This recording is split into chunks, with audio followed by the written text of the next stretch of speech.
Prince is like they cloned old Will. Okay, I have a question. Yeah. Okay, so we're looking at before and after pictures. I'm thinking of myself, and I've seen pictures. I've had friends lately send me pictures when we used to bartend together, and I'm noticing like my eyes. I know. Like, there's things happening here, and I'm like, okay, so I always told myself I would not be one of those women that gets surgery. You say that when you're 20 and you don't need it. Got it. Right. And I'm like, I don't age naturally. And now I'm like, but maybe just like a little puller upper. Is that bad? Like, no, it's not. But you can also do a little thing at your eyebrow that's like minimal invasive.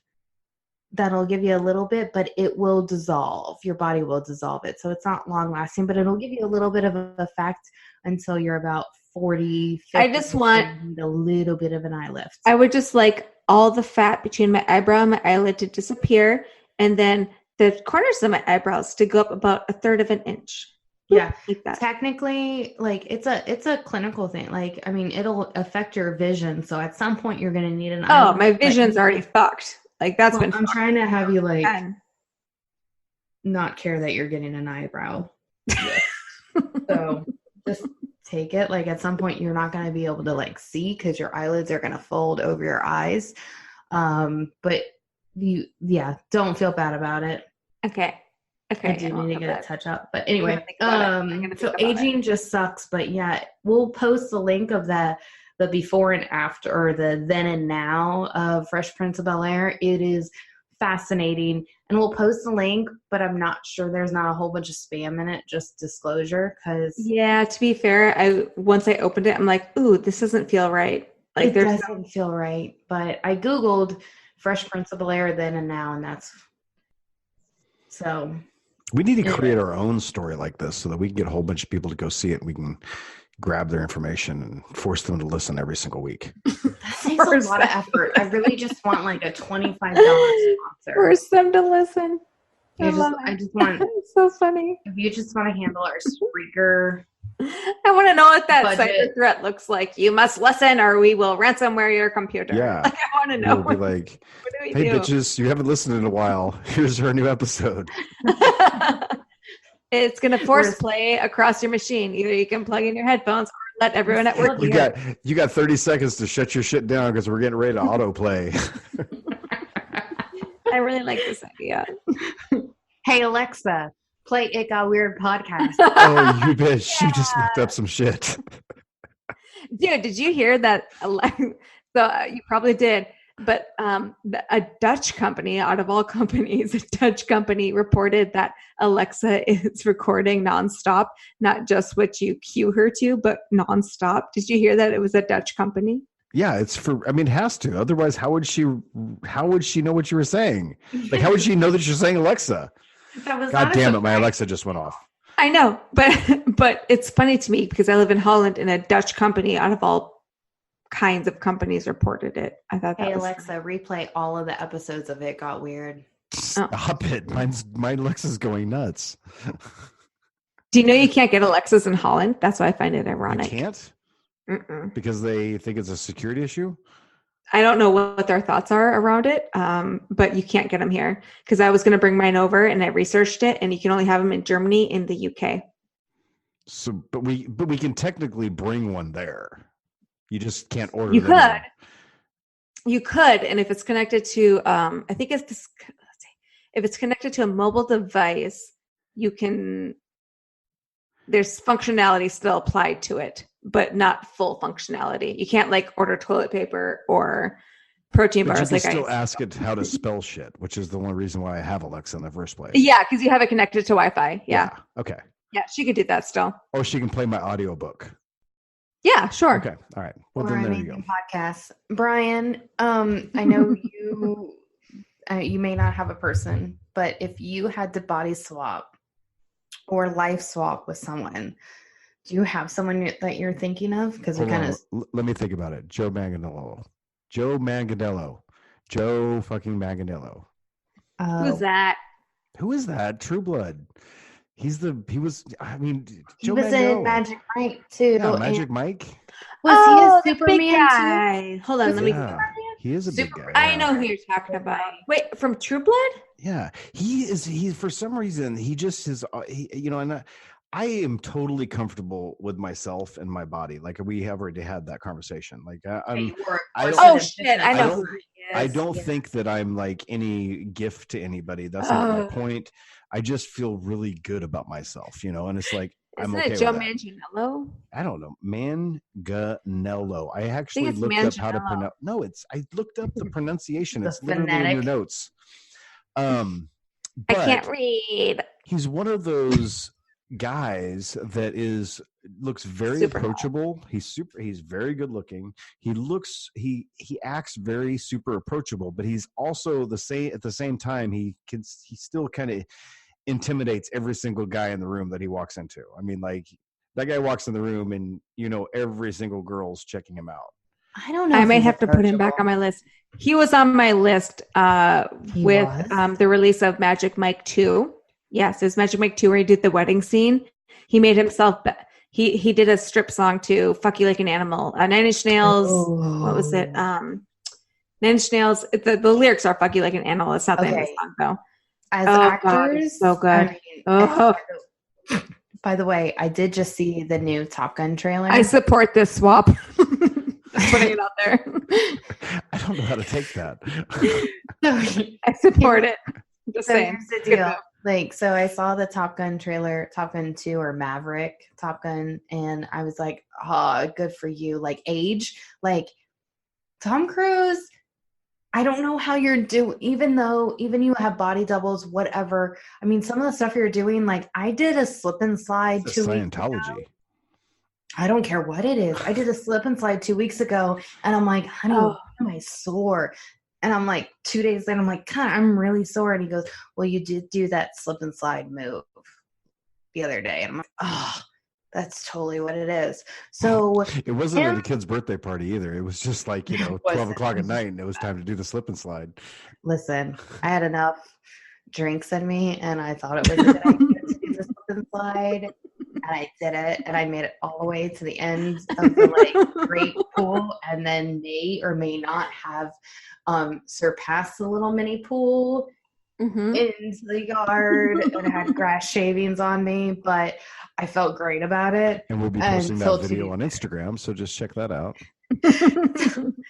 YouTube channel to open soon. So when I saw Tom Cruise in this remake Top Gun movie, because all we can think of are remakes, Disney, I was like, God, you still look like you can pull this off. So I just Googled Joe's height just because I know how short Tom Cruise is.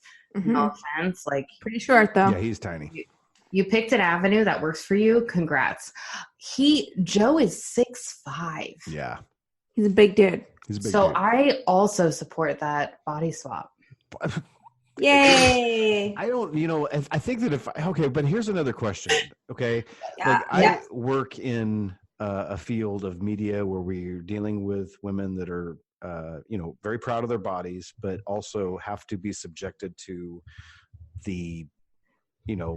they're only being treated because of how they look. You know what I mean?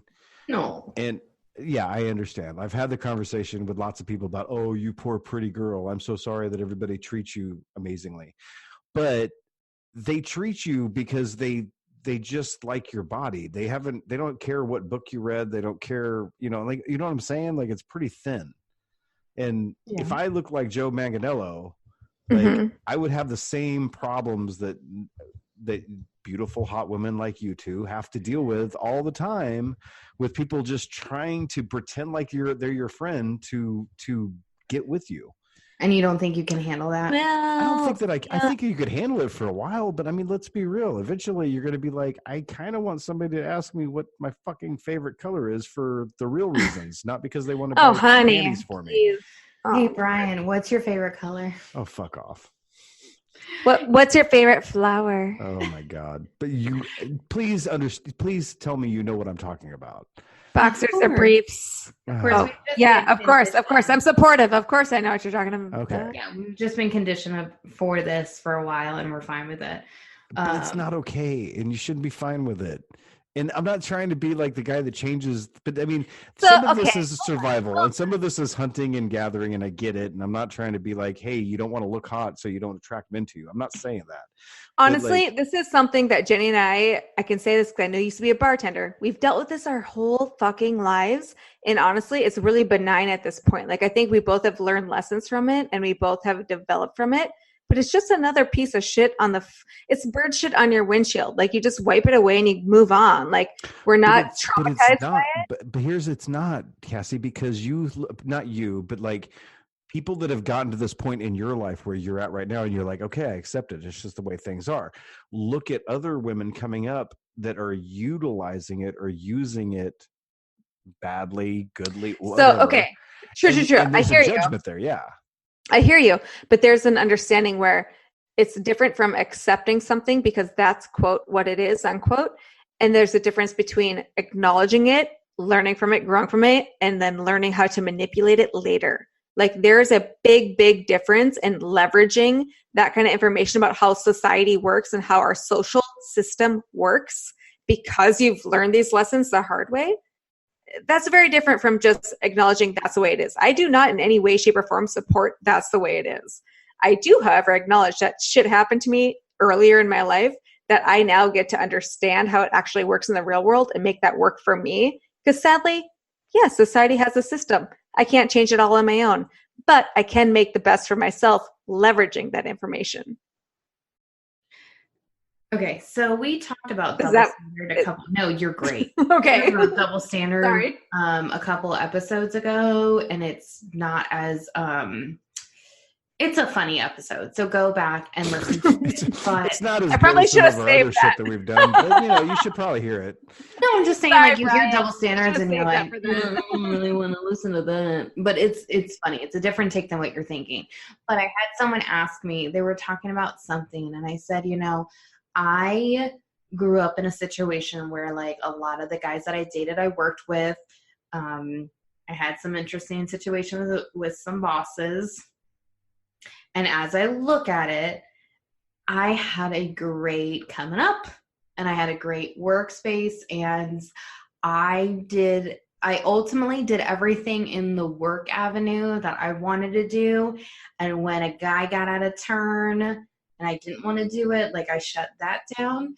So someone said, well, if your daughter, like, if you could protect your daughter from everything that you endured, would you, if you had the choice? And I said no. Right. Because I learned a lot. I ultimately in the workforce was not harmed, but if I'm taking all of those experiences away from her, she would be sheltered as fuck. Mm-hmm. And that's important to someone. And I think that when we're talking about the body swap thing, like, if I look like Joe Manganiello, like, tomorrow, I would be dealing with a lot of the problems that I hear from my close friends. Like, I would be dealing immediately with these kind of very thinly veiled attention, trying to get with you, trying to get your attention, etc. And I'm like, I don't want all that. Like, I don't want that kind of crap, And that's what my point was, is like, if you looked like J-Lo, like, I mean, I think you're beautiful, Jenny. You're a beautiful woman. I was going to say, who says I don't look like J-Lo? There is nothing in this world that either one of you two need to correct. Your universes are gorgeous. If you looked the best you could possibly look, which I get that, going that route, but what would it serve you? Would it serve you better than how you feel about yourself now? Really, all I'm trying to do is just... realistically, I'm just trying to, like, kudos to the J-Los, the Naomi Campbells, the Tyra Banks that are over 40 and looking amazing at the top of their game. And that's really all it's about. But it is funny how you mentioned how you would be treated differently, because Terry Crews came out a while back when the whole Me Too thing came out. And he's now the host on America's Got Talent, which I don't usually watch, but I happened to catch the episode where this lady goes, do I have consent? And he goes, yes. And she touched his, like, arms, and she goes, it's exactly the way I thought it was going to feel. And I was like, Wow. Okay, so saw can I that. have a proposal for like not the next Yes. show, but a future show? Not the next. Because we're But super late. You and I